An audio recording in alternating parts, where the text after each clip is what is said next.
तो वहाँ गेट में कुछ लोग लगाए गए हैं ना, तो वहाँ इसीलिए लगाए कि कोई दंडफंदी इंसान इसमें अंदर ना आए, कोई उद्यम ना करे।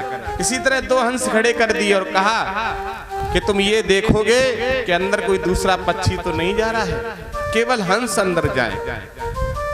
वो दोनों उड़ते हुए हंस और कौवा उसी गेट पर पहुंच गए।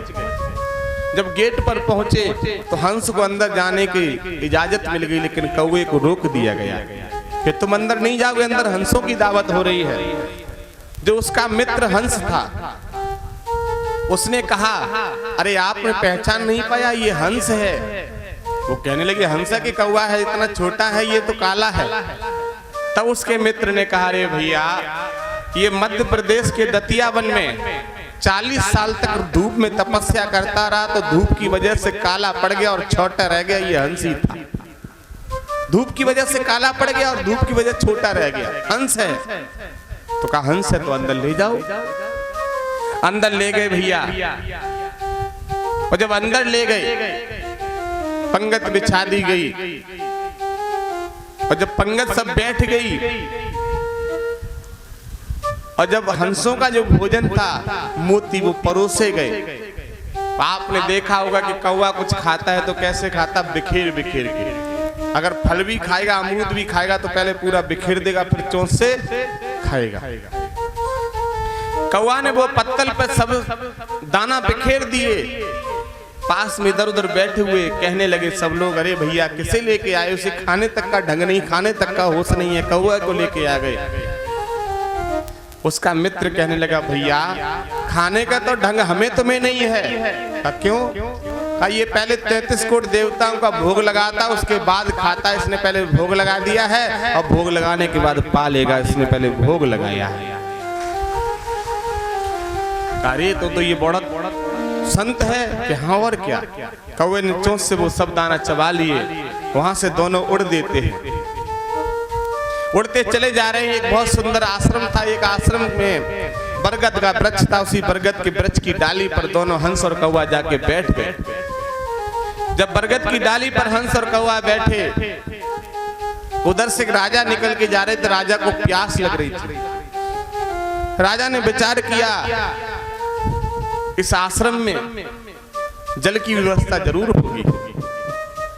राजा आए तो आश्रम में कुआं बना हुआ था। कितने लोगों ने कुआं देखे? कुआं कितने लोगों ने देखे हैं?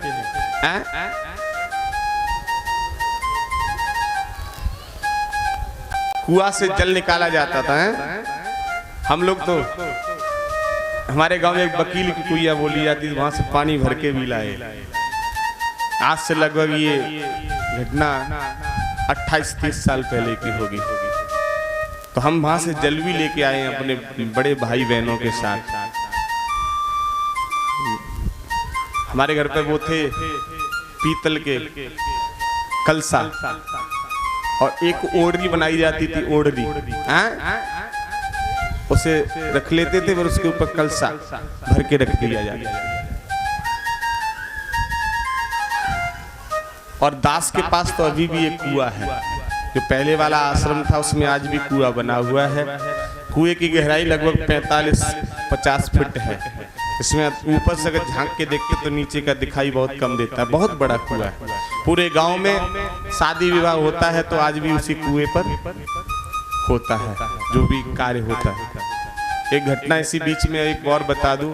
अभी 2 साल पहले पूज्य पिताश्री के सामने 40 फीट गहरे कुआं में एक गाय गिर गई थी। किस किस को घटना ये मालूम है? शायद उस समय कुछ लोग यहाँ जुड़े थे। 2 साल पहले एक गाय गिर गई थी कुआं में। मंगलवार का दिन था। सूचना हमें मिली कि गाय कुआं में गिर गई अचानक से। गाय और सांड आपस में लड़े होंगे तो गाय जाके गिर गई। हम यहाँ से गए, अधिकारियों के पास लोगों ने फोन किए और लोगों ने आने में देरी कर दी। हमने कहा कहीं ऐसा ना हो गाय खत्म ना हो जाए। गाय उसमें अंदर खड़ी ऊपर से दिखाई दे रही। पिताजी साथ में रहे तो हमने कहा पिताजी इसमें अंदर घुस जाते हैं कुएं में। अब उसमें बहुत सांप रहते हैं कुएं में, बंद हो गया काफी दिन से। गांव वालों ने कहा भैया हम तो कोई घुसेंगे नहीं, तुम घुसो तो घुस जाओ। पिताजी ने एक बात हमारे पिताजी ने कही। पिताजी ने कहा कि अगर धर्म के काम में अगर किसी के प्राण चले जाते तो उसका नाम इतिहास में हो जाता है कि उसने धर्म के पीछे प्राण त्याग दिए। गांव से हमने रस्सा मंगवाए, रस्सा मंगवा के उस कुएं में हम नीचे घुस के गए। गाय को हमने चारों पैरों से बांध दिया रस्सों से ऊपर, और जैसे ही हमने चारों पैर बांधे वैसे वो गाय अंदर भड़क गई। भगवान की कृपा थी, हमने नीचे से छलांग लगाई, रस्सा पकड़ा और ऊपर निकल के आ गए। गाय को निकाला, गाय अपने आप स्वच्छ निकली, कहीं चोट नहीं लगी गाय को। और जैसे ही कुआं से बाहर निकाला और गाय को भागने दो बुरी तरह से, जैसे जेल में नहीं कोई बंद हो जाता। तो हमें प्राणों की कभी वो नहीं रही, आज दिन तक नहीं घबराते। लेकिन होना चाहिए धर्म का काम। किसी बहन बेटी की कोई इज्जत लूट रहा हो, हम पहुंच जाएंगे, प्राण त्याग देंगे, लेकिन जब तक जिंदा रहेंगे तब तक जटायु महाराज की तरह सीता जी को रावण को ले जाने नहीं देंगे। ये हमारी जिम्मेवारी, ये जिम्मेवारी हमारी है कि जटायु की तरह प्राण त्याग देंगे, लेकिन जब तक जिंदा रहेंगे तब तक रावण की औकात नहीं हो सीता को वहां से ले जा सके। तो उस आश्रम में पहुंचे और उस आश्रम में राजा ने देखा कि कुआं बना हुआ था, जल निकाला, जल आचमन किया, देखा कि ठंडी ठंडी हवा चल रही है। राजा ने सोचा थोड़ी, ये किसके बच्चे, अपने अपने बच्चे पकड़ लो। राजा ने सोचा कि थोड़ी देर विश्राम कर लें। राजा ने अपने घोड़ा से आसन उतारा और आसन उतार के जमीन पे लगाया और विश्राम करने के लिए लेट जाते। और जैसे ही राजा लेटे तो उनके ऊपर दृष्टि गई, तो क्या देखा उन्होंने ऊपर कि एक डाली पर हंस और कौवा दोनों बैठे हुए। हंस कौवा ऊपर बैठे हुए, राजा नीचे लेट गए। लेकिन तब तक क्या हुआ भैया, उस कौवे ने ऊपर से राजा के वस्त्रों पर छेड़ कर दी। आप एक बात और देखना, कौवा कहीं भी गंदी करेगा, अगर छेड़ करेगा फिर रुकेगा वहां बिल्कुल भी नहीं, छेड़ करके तुरंत उड़ जाएगा। राजा के वस्त्रों पे जैसे वो गंदगी गिरी, राजा ने ऊपर नहीं देखा, तुरंत पास में धनुष बाण रखा था, धनुष उठाया, बाण चढ़ाया, ऊपर के लिए छोड़ दिया। कौवा तो वहां से उड़ जाता है, वो बाण जाके भोले भाले हंस में जाके लग गया। हंस ऊपर से तड़पता हुआ नीचे जमीन पे जब गिरा, राजा ने ऊपर देखा तो कौवा का था पता नहीं। राजा ने हंस को उठाया, गोदी में बैठाला, बाण को खींचा है और कहा हंस भैया में असराप ना दे देना, हमने तुम्हारे बाण नहीं मारा था, हमने बाण तो उस दुष्ट कौवे में मारा था। हंस कहने लगा राजन हम तुम्हें कोई असराप नहीं देंगे क्योंकि तुम्हारी कोई गलती नहीं है। राजा ने कहा हमारी गलती क्यों नहीं, हमने तुम्हें बाण मार दिया। कहा तुमने बाण नहीं मारा है, आज अगर हम दुष्ट कौवे की संगत ना करते तो ये दिन देखने को हमें नहीं मिलता। दुष्ट कौवे की संगत की वजह से आज हमारा मौत का समय आ गया। राजन तुम्हारी कोई गलती नहीं है।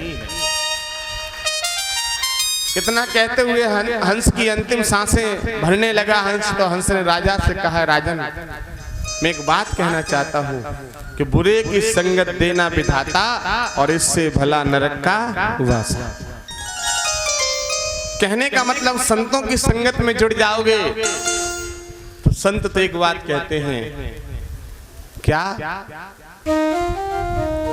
सीताराम सीताराम सीताराम कहिए, जाई विधि राखे राम ताई विधि रहिए। सीताराम सीताराम सीताराम कहिए, जाई विधि राखे राम ताई विधि रहिए। सीताराम सीताराम सीताराम कहिए, जाई विधि राखे राम ताई विधि रहिए। सीताराम सीताराम सीताराम कहिए, जाई विधि राखे राम ताई विधि रहिए। सीताराम सीताराम सीताराम कहिए, जाई विधि राखे राम ताई विधि रहिए। जाई विधि राखे राम ताई विधि रहिए। सीताराम सीताराम सीताराम कहिए, जाई विधि राखे राम ताई विधि रहिए। सीताराम सीताराम सीताराम कहिए, सीताराम सीताराम सीताराम कहिए, जाई विधि राखे राम